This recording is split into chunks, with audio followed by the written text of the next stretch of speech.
What's going on, everyone? It's Corey and Jack here from the Breakevens, giving you another podcast today. It's going to be a lot different today. We've revamped the podcast, so the VCNC options and buy, keep, and sell that you are used to, they will now be YouTube Shorts. We've got YouTube Shorts crazy.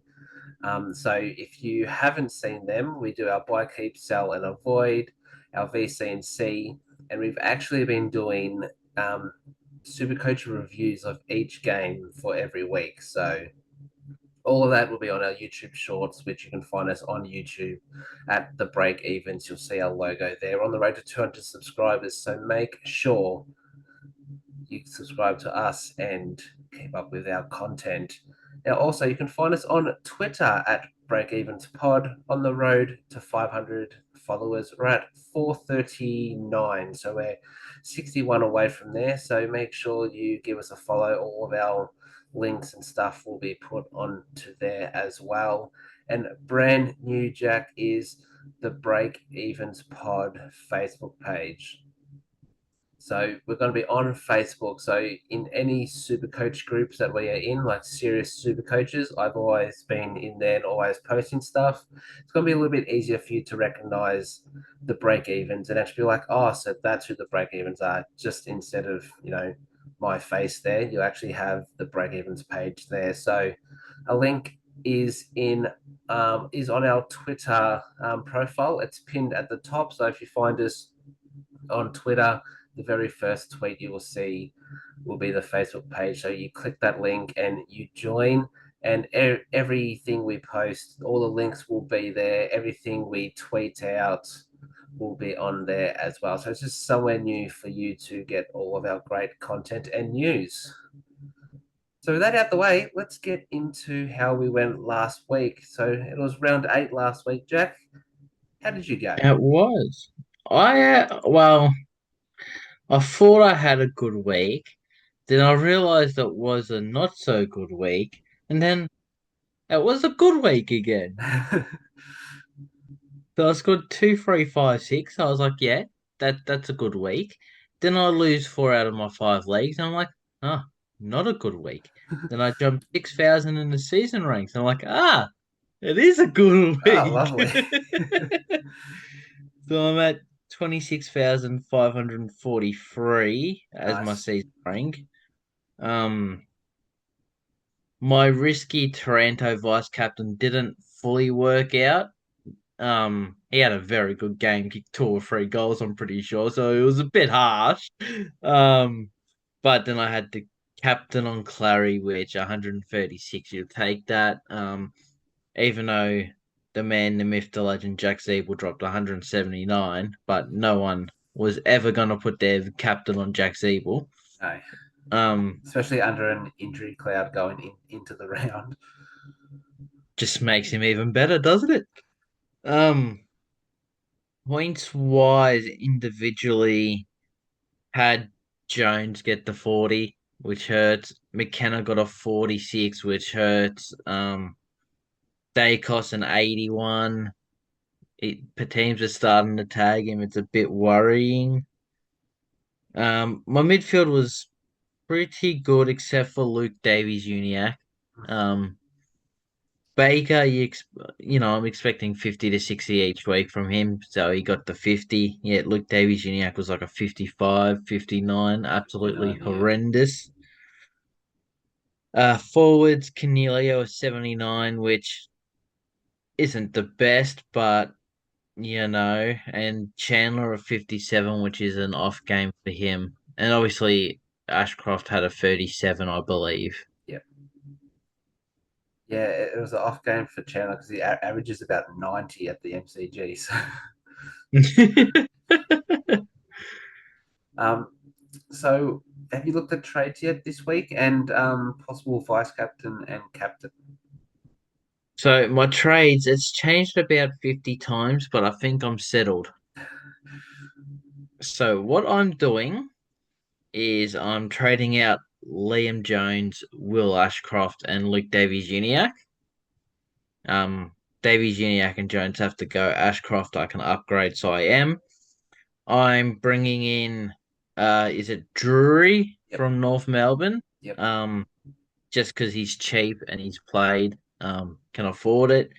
Bringing in Noah Anderson and Will Power, Very good. Yeah. Two the um Gold Coast duo.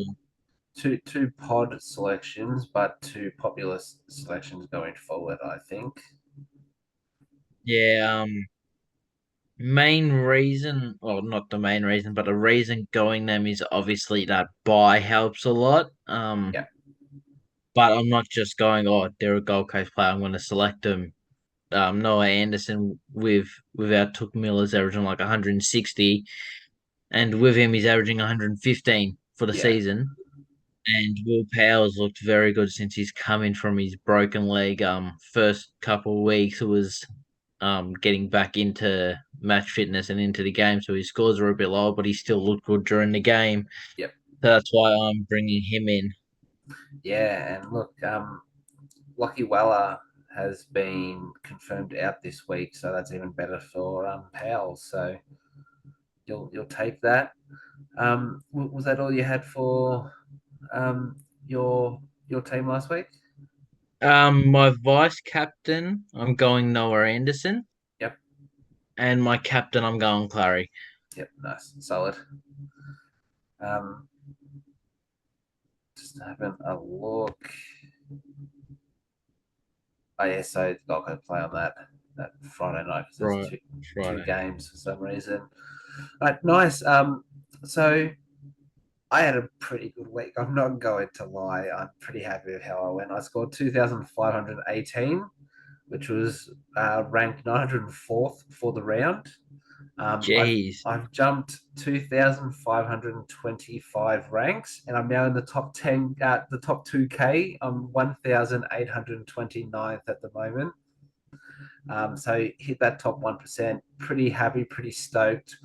Um, it's the highest I've been since that game. I think 2 years ago, round one, I was ranked 118th, and then finished at top 5K. So I'm pretty steezed. Actually thought about and did a lot more research this week just so I can try and keep getting that green arrow. But I think I'm going to run into a bit of a problem next week with trying to find an upgrade. So we'll see what happens. But pretty happy how my team went. Yeah, Dacos in 81 wasn't great, but everyone has him.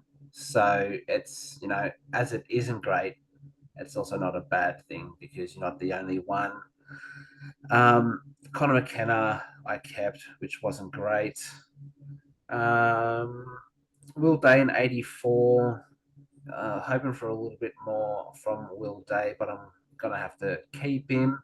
Hopefully, he can keep finding those hundreds. Ashcroft, as you said, Jack, 37. And apart from that, Chandler with a 57 was my worst forward. Um, all the others turned up. Taranto 118, Rosie 104, Sheasel 110, Gordon 156, and Big Samson Ryan with 104 on field. Get in, son. But apart from that, everyone um, did well in what I was expecting. So I had the captain on Clary as well. Um, I'm not sure who did I have vice captain last week. It might have been, I think it might have been Dawson. So I obviously didn't take that, but pretty happy. Trades this week as I quickly get them up. I'm using my last boost, so ooh, I won't have any left. But what's going to happen is Connor McKenna and Lockie Cowan are going out. Um, and so is Harry Ralston from GWS. And in is coming Drury as well, Jack. Josh Weddle from the Hawks, another rookie on the bubble, and Jack Bob Sinclair will be coming in. Um, I'm pretty happy with those trades. If I was going to change anything, I would keep McKenna, get rid of Ashcroft, and bring in Sam Walsh. But I'm pretty happy where I am with Jack Sinclair at the moment. Now, I'll quickly just go through the Breakevens team. So the Breakevens scored 2,300 flat. We are now in the top 10K, Jack. We're ranked 8,454th. Pretty happy there. Jaden Hunt, 89, still doing well for us there. Canelio, 79, not great. Ashcroft, 37. Brody Grundy, a 60. That's a bit of a problem for us. Mitch Owens, 88. Chandler, 57. And Jacob Van Ruin, a 48. Now, I believe I sent through the possible trades. Yes. So this is what we're looking to do. So trading out Fergus Green on our bench, trading out Van Ruin, so he's out for 2 weeks, and Will Ashcroft. So three rookies out. We're bringing in Drury, Weddle, and Sam Wall. So basically what I wanted to do with my team, we were able to do it with the break evens. And I'm pretty happy, Jack, with that Sam Walsh because he's at 38% forward time as we speak. So Oh, we're 3 rounds away. If he keeps that up, he could be a mid forward DPP. So that's even better. well, the Um, best thing is a few teams have him, but not a lot. yeah, That's probably the best thing about bringing in Sam Walsh now. If he does get that DPP, everyone's going to jump on him, but we're already getting his points yeah, now that they're all missing out on.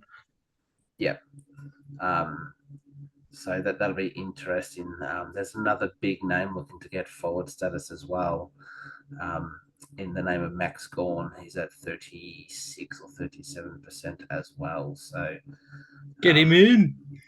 I want I want to, but I can't this week. So all right, so that's the intro done as always. Now this is where things change. Usually we have the VC and C options, but as I said, that's going to be a YouTube short from now on. So make sure you look for that tomorrow on the Wednesday.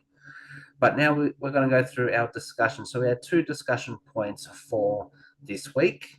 The first one is Harry Sheasel a keeper? Now we know this kid is an absolute gun. We know this. He's averaging 103.6. He's gone from 198K to 452. So he's jumped up 253K for us.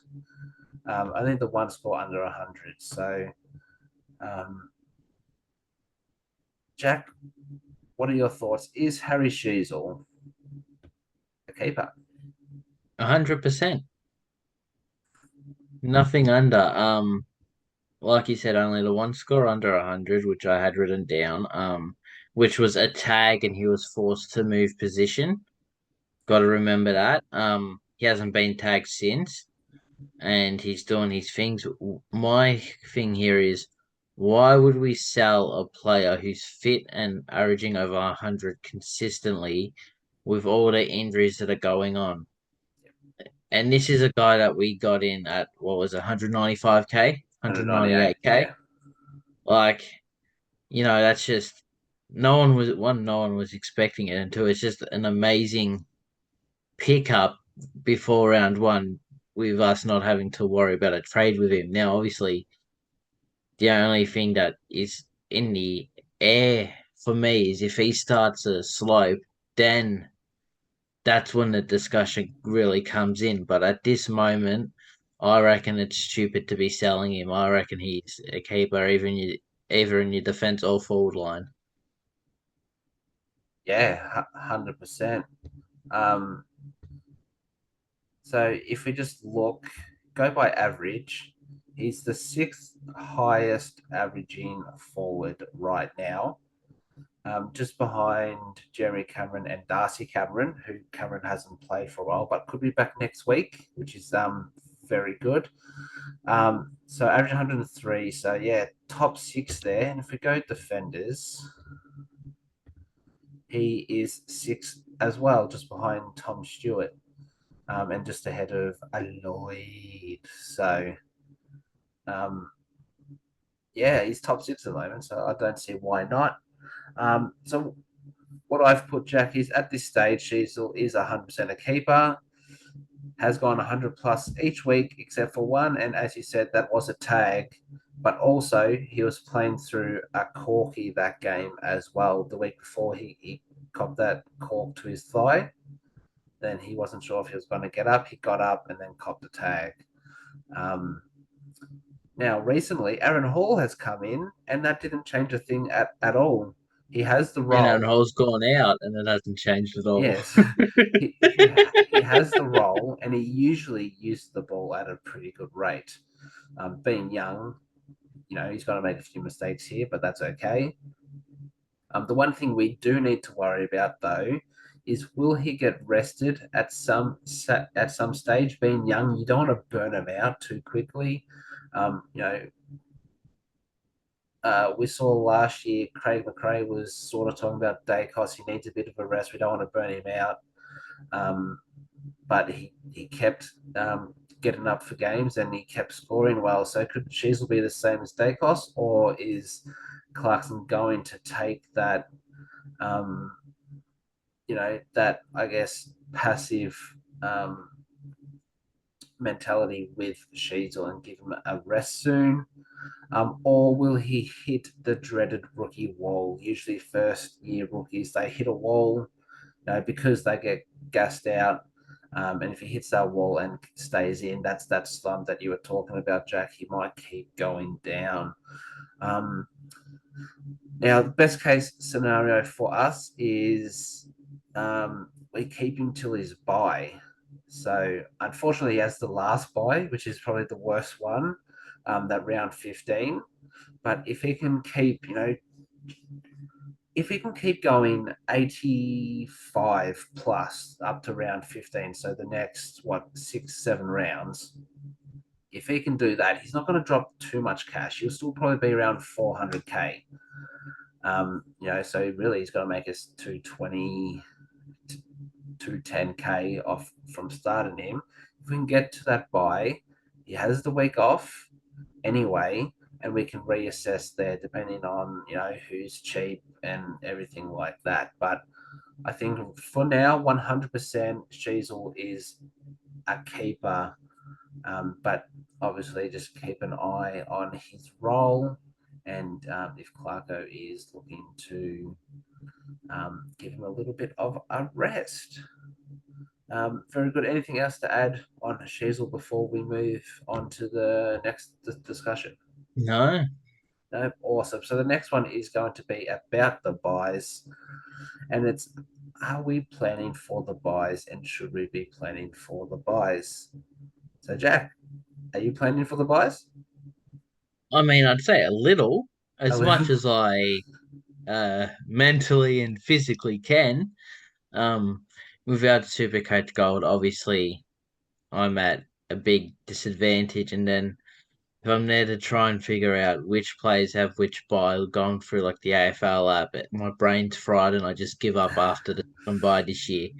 And I'm just like, nah, screw it. Whatever happens, happens. But I can say I am a little, as with my trades this week, bringing in Anderson and Powell because they have that great buy. I'd say that is planning for the buy a little bit. Obviously, like I said, I'm not just bringing them in because they're Gold Coast, they're gonna play then. Yeah, Why not? Then it's like, why not bringing in Mark Blitzars and Ruck over a Tim English yeah, or a Ryan Marshall? That would be worrying too much about the buy.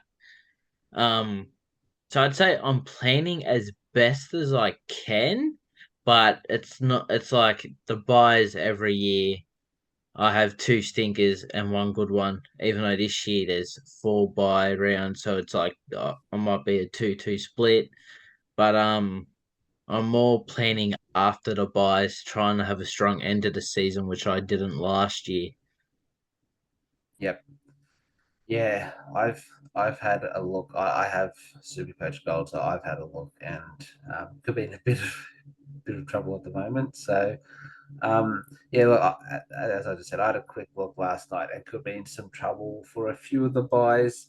Now, obviously, the aim of the buys is to try and field as many primos as possible. Yes, you want 18 players, but you want as many of those to be primos, because we don't want to be especially this season with all the rookies. We don't want to be going and going, is this rookie going to play? So if you can get roughly 15 to 16 primos at a minimum, you're doing okay. Obviously, you could drop down to 13, 14 if you're really struggling. But I'm going to try and aim for 15, 16. I don't know how I'm going to do that yet. I haven't looked fully into it. I've just gone through, just as I said, just a quick look. Um, the big issue is will we have any rookies to make up the numbers? Um, we as I said, we don't want just 18 players. We want at least 20 playing each week to give us the best possible chance. If you have only 18 players, you have to take those 18 players' scores. If you have 20, you can use a few loopholes to try and get the maximum points as you can for the week. So that's going to give us the best possible chance to keep moving up those ranks during those buy rounds. And if you're playing leagues, if you have 20 players against someone who's got 18, you're most likely going to win unless your team is an absolute shambles, which it could be this year because of all the injuries and stupid suspensions. So um, I'll be looking, starting from next week, I'll be looking and starting to make note of which primos um, I want to get to help me with the buys. Jack's already said, it's not the actual pure reason, but it is a factor. He's gone the two Gold Coast players because he's going to have 26 players for the round 12 buy, really. So I want to start looking at that. But I would like to emphasize that I'm going to get primos that I'm still interested in, and not just someone that is going to help me with the buys. Yeah, exactly. Because yes, they're going to help me for one round with the buy, but then if they're the 14th averaging mid, I'm going to start losing ranks there because I've brought the wrong person in who's not at that higher level where people have brought in their Sam Walshes, their Petrarchas, or even a Tom Green, stuff like that. So it will still be an educated trade, but we are here for the long game, not the short game. All right. So especially me, I'm in It's a more about getting the buy. For me, the buy is making sure I'm full primo and I can have a strong end to the season. yeah, Um, Last year that didn't work as I think I had like 50 million injuries towards the end of the year. After the first half of the year, I was like clean cut. yeah, This year it's been roles reversed and I'm been playing catch up now, so I'm just hoping that karma comes by and with the primos I'm selecting a clean slate of injuries and obviously they're performing like they are now. yeah. And especially for people who are really trying to push for that top 1K, top 100, whatever, the buy rounds could be huge for you going up those ranks. So that's what I'm really looking to do this year. Seasons past, I've gone, whatever happens, happens. But this year, I've been pretty happy with my side. So I'm really trying to give it the best opportunity and give me the best opportunity to keep bumping up. So we're here for the long game, educated trades. That's what we're here for. So that's it for our discussion points. So now we're going to go through a new segment. So usually we have buy, keep, and sell and avoid here. But as I said, YouTube Shorts, YouTube, the break evens, you'll find it all there tomorrow on that Wednesday. So now we've had a few 1v1s.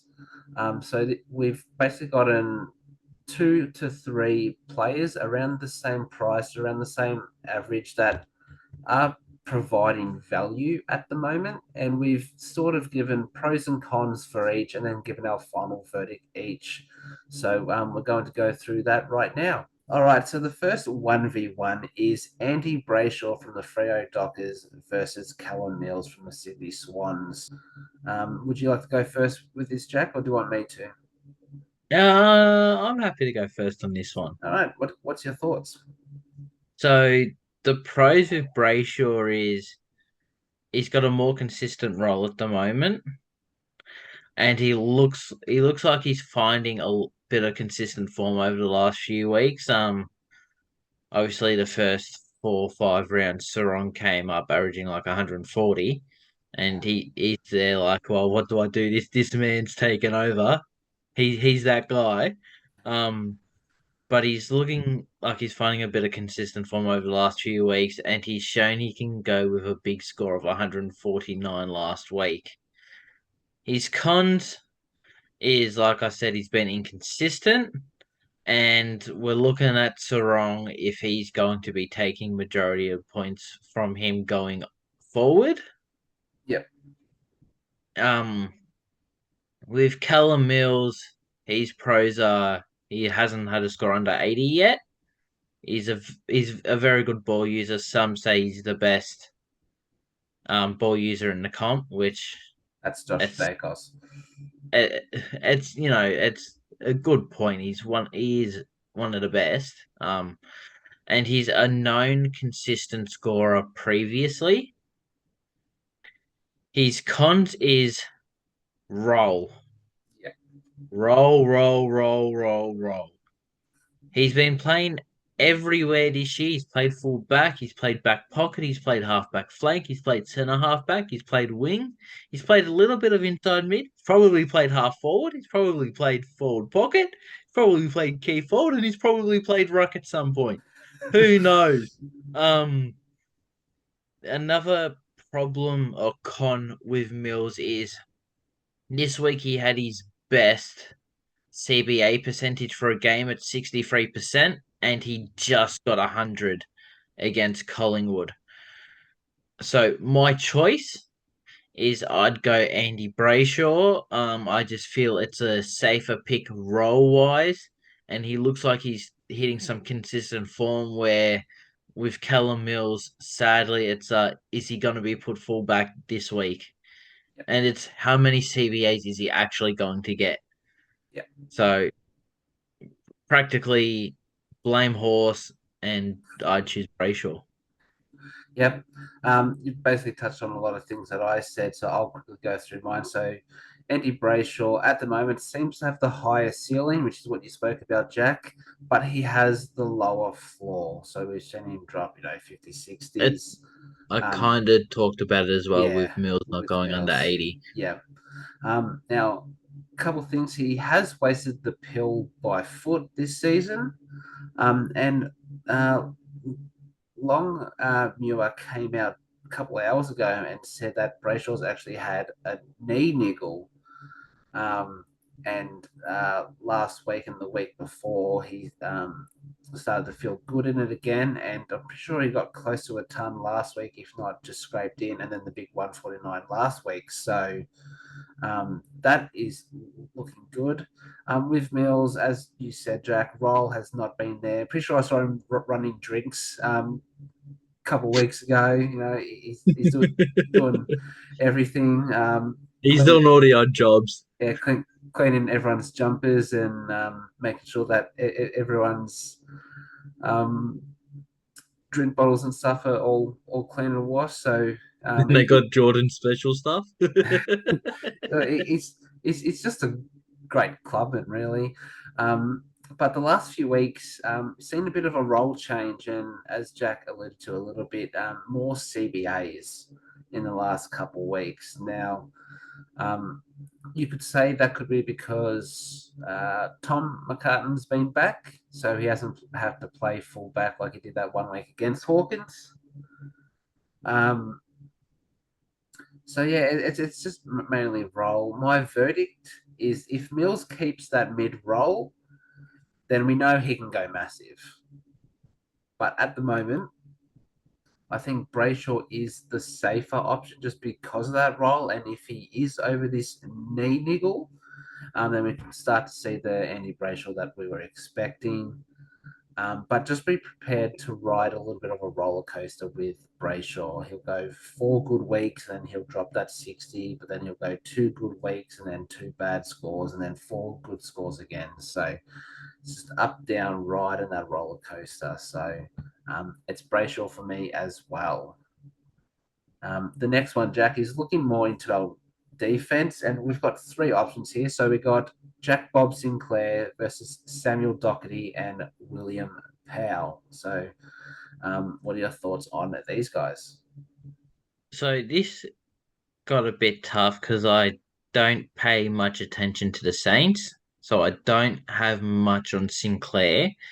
But my pro for him is he's been a pretty consistent scorer this year. He's had one score of 63, which is not great, with what looked to be a majority mid slash halfback role. My con is Jack still missed 4 weeks with a collarbone, and he spent a lot of time forward last week. Does him coming back into the midfield affect his scoring, Jack Sinclair's scoring? Yeah, Obviously as well with the Saints being a much better side. It's not like the Sinclair Still show it was last year. We've got people like Callum Wilkie scoring 100 almost every week, which no one expected. Um, and it's a more of a team performance, yep, really. So, like I said, I don't watch much of the Saints, but from what I've seen is what I've said. yep, With Doherty, his pros is he's a known consistent scorer over multiple years. And he's had two good scores in a row. Is that because Walsh is back? Question mark. Um, got to add the question mark because some people might think it's a statement. Um, the cons, he's already been injured and he's shown to be fairly inconsistent this season.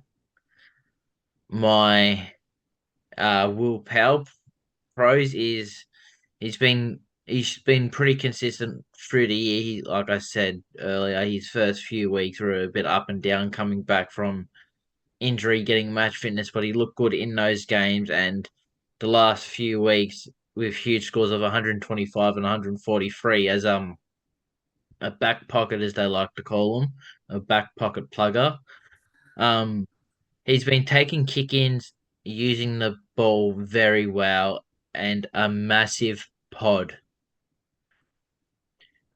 Cons is he's coming back from a serious leg break last year, and previously he hasn't been proven to be a consistent scorer yet, which comes to my verdict of if you, I say I'd avoid Doherty, because most people started him and trading him out, so I feel like it's a waste of trades bringing him back in, and two, I feel like if you want to go safe, I'd choose Sinclair over Doherty because Sinclair looks to have the role.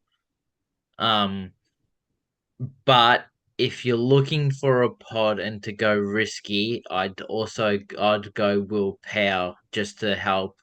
If he can be that consistent scorer he's showing, he can help you go up the ranks where not many people have him, where a lot more have Sinclair or Doherty. yep.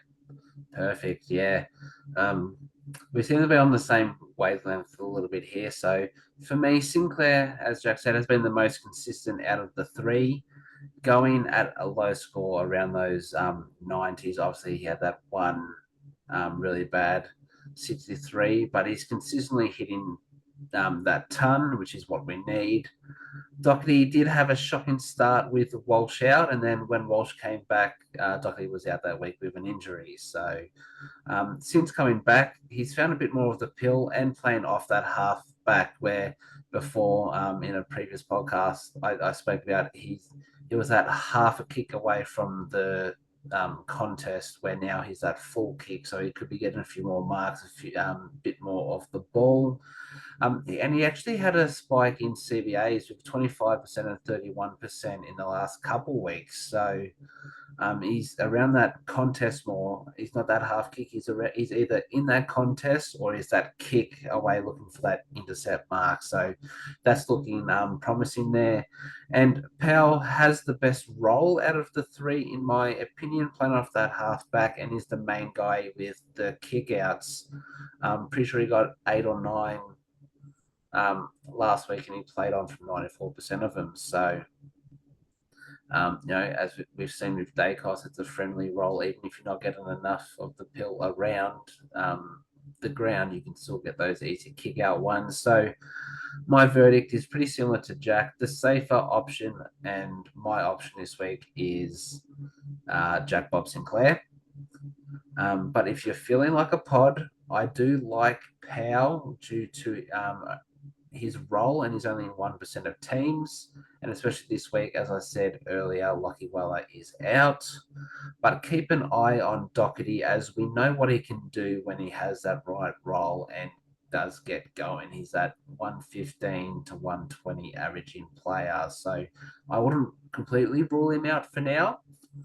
But I just keep an eye on him and see how he goes the next week or two. And if you like what you see, I'd probably jump on him before he gets too far over 600K. All right, our next one is the two young bulls going head to head. We got Jack's boy Noah Anderson and Sammy Walsh. So, what are your thoughts, Jack? So my pros with Anderson is No Took Miller has enhanced his scoring ceiling. Like we said earlier, he's averaging 115 for the season with 134 with Took Miller, but he's had the scores of I think it's 144 and 189 the last 2 weeks. We Took out injured and Took's out for a while, I believe. Yeah, it's still TBC. Yeah, we forgot to mention it with Powell, but they've got the great buy. Yep. He's got his role has not changed. He's got a perfect role, and he's been playing some fairly good, consistent footy. And he's also been hitting the scoreboard, which we failed to see the last few years, except for last year. I'm pretty sure the one goal he kicked for the year was after the siren against Richmond. Um, so like they're the pros for Anderson. The cons is he can have a low game every now and again, and he's yet to be proven a consistent scorer over a full season. Um, Walsh Walsh's pros is super consistent in a stacked midfield, which is nuts. He hasn't been under 100 yet. Gets plenty of contested posies, gets plenty of the ball, and uses it fairly well, unless he's going by foot. His cons is disposal efficiency by foot can be poor at times. He handballs more than he kicks. Now obviously he's still getting those 115s to 130s, I believe he has this season. But handballing more than kicking is affecting your Supercoach score. Where Anderson loves to kick the ball, Walsh loves to handball. So that there's a bit of a if they're both using the ball the same efficiency wise, and Walsh is handballing and Anderson's kicking, Anderson's going to score more. Yeah, but I mean, he's playing to his strength. Oh, a You know, hundred so percent. that's I'm not yeah, like super coach in game wise. Not worrying about super coach. It's great. It's great for the team, but it can affect super coach scores, yes, handballing a lot more than kicking. yes. And his last con is he's injury prone. So my choice is I don't mind who you take, but my preference is Anderson, as we know he's been very fit throughout his career, where Walsh has a scary injury history. Um, the buy obviously helps Anderson, and Anderson's shown more of a bigger ceiling so far this season, where Walsh has been consistent. So I don't mind who you take, but my choice is leaning towards Anderson, just mainly because of the buy and the injury risk with Walsh, with how bad this season's already been with injuries. Yep, nice. So Anderson for me is jumping at the opportunity given with Took Miller out, and he kind of looks to be the main guy in that midfield right now. Um, as you said, his role hasn't changed, but there is more opportunity to get that ball now. So that's why we've seen that spike. A con is will we start to see a bit of attention or a tag for Anderson going forward, seeing how impactful he has been the last few weeks? Um, to Walsh, he's an endurance beast. He does the work on the inside, but he also works as hard on the outside and gets on that spread. That's where you can get, those easy marks and then hopefully kick the ball efficiently. Um, We can hope. um, Cons is he plays in a very stacked midfield, but he still scores well. So um, that is very good. And as Jack said, he does get the odd niggle here and there. The good thing is, though, he usually heals pretty well because he's young. So unless it's a really bad injury, he's not usually out for too long. My verdict at the moment, it's Anderson as he has the highest ceiling we've took out. Um, but with Walsh, he's more consistent. He can drop the odd low score, but it's usually not too low. And with possible DPP, I think look, it's a real tough one. If Walsh gets that DPP, obviously he's the better choice, but we can't look into the future. So I think Anderson at the moment, but there's really no wrong selection in with these two personally. Now this one's going to be fun, Jack. Josh Kelly versus Darcy Parish. Let's try not to hear too much of a biased opinion. I don't think there's a little bit, There's a just little a bit. little bit. So, Jelly's pros is he's my boy. Done. No, he has a consistent role. Seems to be the main ball user. He's shown he can go huge. He's had a few big 130, 140 scores. And he's been very consistent this year. He's had the 188, which wasn't great, and an 80 where he was subbed off at three-quarter time with Yeah, concussion. So he's only really had the one bad game. And that bad game, he had like a 60-point super coach fourth quarter, which just shows, he's always in it. yeah, His cons is his disposal efficiency at times can be poor if he's under pressure. He's the guy that they're going to. He seems to have to just chuck it on the boot at times, which can obviously be causing intercept marks and disposal efficiency. And has he shown he can have a poor three quarters and drop down to an 80 every now and again? Darcy Parish's pros is he's a consistent scorer over 100, seems to get plenty of the ball every week, and he's a great pod. My cons is he's getting 35 plus disposals every week, and he's just getting 100. Um, he's got an average of 107, which is below what we would like. Where especially Jelly is at 110 average with those 280 scores. So my choice, it's a tough one. no, Not it's not. really. It's Josh Kelly. He has an higher average with the two lowest scores of the two. That's saying something about the difference Kelly and Parrish have on the field and Supercoach wise. So that's why Josh Kelly is clearly better. Yep, fair, fair. So I've actually typed in here. Here's the unbiased opinion of the podcast. So Well, I mean, it's not bias. I used facts to that's fair. uphold my bias. I That's didn't fair. just say Kelly's better end of story, which I wanted to do. Fair, fair. So, as Jack said, Josh Kelly's the number one guy for GWS this year. He's finding plenty of the ball and looks to be that impact player of a few seasons ago when Leon Cameron actually played him in the midfield and not in the forward pocket. Um, has been very consistent. If you look at Tom Green and Stephen Canelio, he's been the most consistent there. Probably doesn't have the highest ceiling out of the three. Probably has the lowest ceiling in my opinion. Has the lowest ceiling in potential scoring, but this season has the higher ceiling, Yeah, if that makes sense. yeah. Now, Parrish, for me, we know he can go massive. He had that run of 5, 6 games where he was hitting 140s consistently.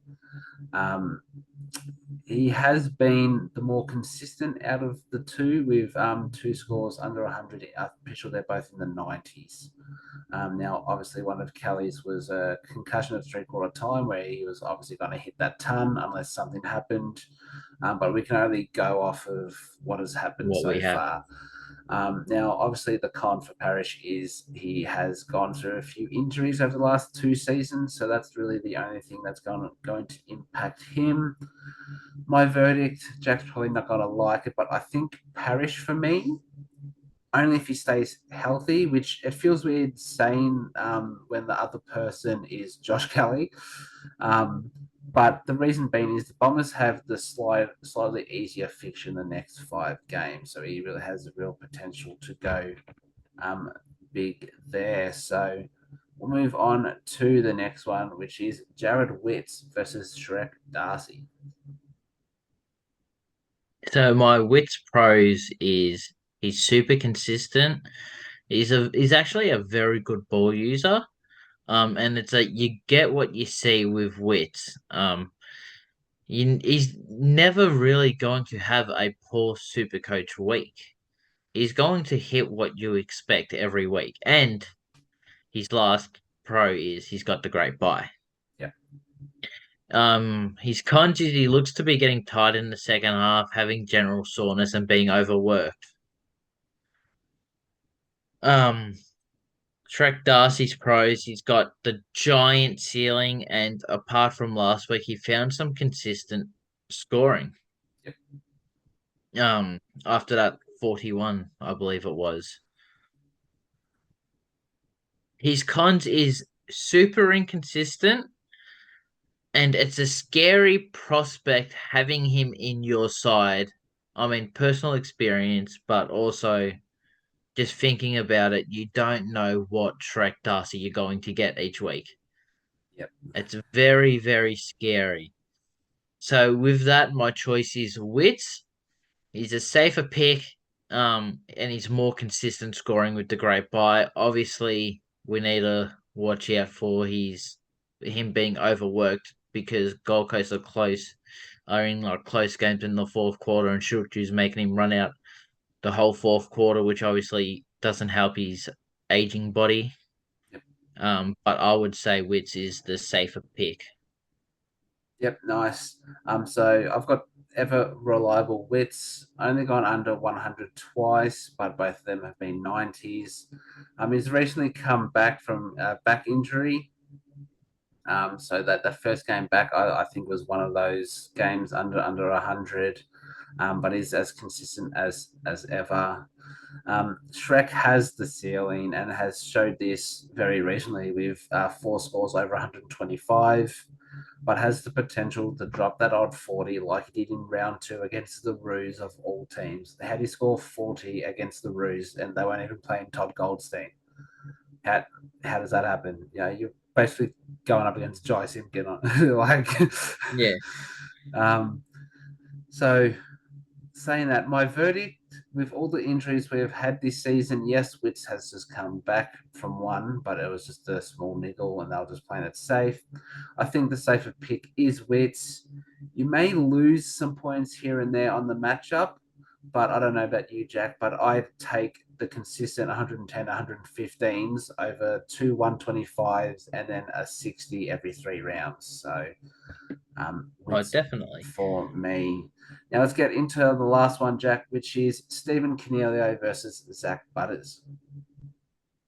So this was a tough one, especially not trying to get my bias out. I mean, it seems like I have a poor bias against both these plays, which is funny enough, which I really don't. But my pros with Cogs is he's got a great role. Fairly consistent scoring. He's had a few off games. He's got a high ceiling, gets on the score sheet, which he usually didn't do often. and he's a proven good, consistent scorer. His cons is he plays next to Josh Kelly. That's just a massive con. Um, like I said, he struggled in some games. Has a low score of 58, and he's going at 67% disposal efficiency for the season, which is graded below average or poor. Yep. The pros for Butters is he gets heaps of contested possessions. I think he's at 10.8 per game. It's insane. And he's going at 71% disposal efficiency, which is Just a bit better better. than Canelio. And he also has a huge ceiling. Um, Cons is very inconsistent, including at sometimes this year. He doesn't really hit the scoreboard. He's not getting many tons, and he's proven to go on a 15-game streak of 40 Supercoach points. There's no bias from the start of No last bias season at here, all. none. But my choice is go with your gut. Like that. Who? It's hard to split the two. They're like scoring's almost identical. Obviously it's not, but like you're seeing a ton, then you're seeing 90, 90, then you're seeing a low score, then you're seeing a 90, then you're seeing a ton. Yeah. It's very roller coastery. Go with your gut. My gut is saying Cogs just because he's proven to have a consistent season, but with how this season's looking, Cogs and Butters could be in everyone's team at the end of the year, so it doesn't really matter who you go with first. Yep. Obviously, Nice. that's excluding potential DPPs. Yep. I think they already have both DPP, don't they?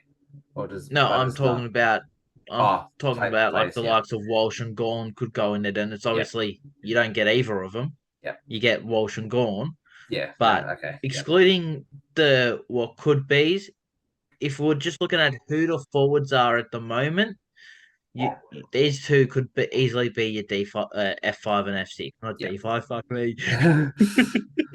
Yeah. No, I totally agree.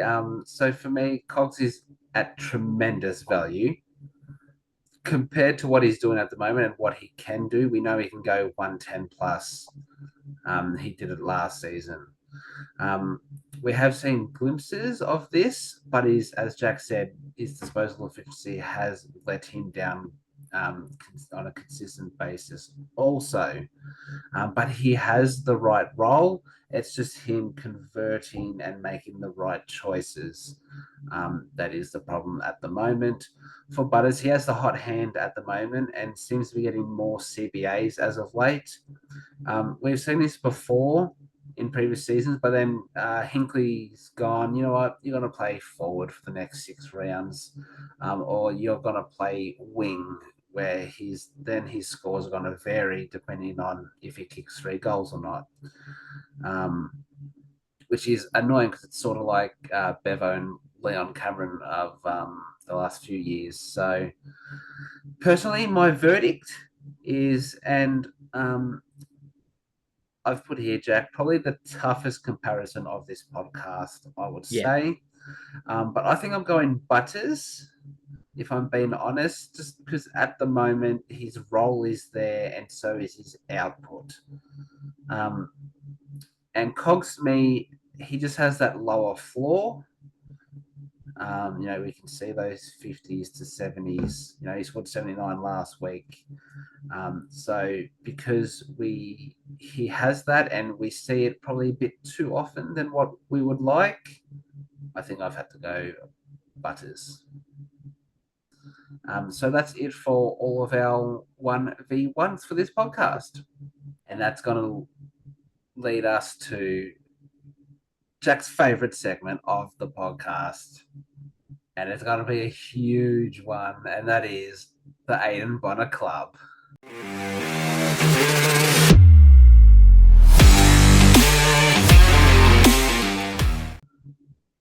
we're back for another week, and can I say I feel sorry for one bloke this week, and that's starting off with our one vote for the week, and it's James Cheetahs, is it? Even Yep. though it's about Tissitas from Gold Coast. Yep.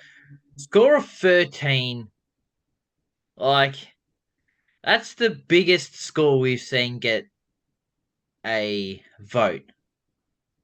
And he just played the threshold of 27 minutes and 49 seconds. Just got there. So, like, we had, I think it was five or six people, three, five, five, 7, 8, 8, 10, 15, 20, 22 minutes, and the 4 minutes and 20 seconds for Jai Cully. But yeah, the one vote is James Cheetahs for Gold Coast with a score of 13, which is a bit tough. Our second vote, two votes go to the man that's taken Daniel Howe's role, and I don't think he'll be taking it anymore. Charlie Lazaro of the North Melbourne Football Club comes in as a sub. We're gonna give Daniel Howe the boot. He's just scored 100 Supercoach the week before. We need an impact player. We need Charlie Lazaro. And he provides with a score of 3 Supercoach points in Yes. 27 minutes and 39 seconds. Beautiful. But the big boy, the The, big banana of Australia, the we have, unthinkable has happened. I believe, is the second worst Supercoach score in the history of Supercoach scoring. Things we love to see. He's looked up next to him at his team and gone, "You got -6 this week? I'm going to do better than you, buddy. Don't you worry about that." And in 40 minutes and 2 seconds, you hear the stone cold Steve Austin glass shatter.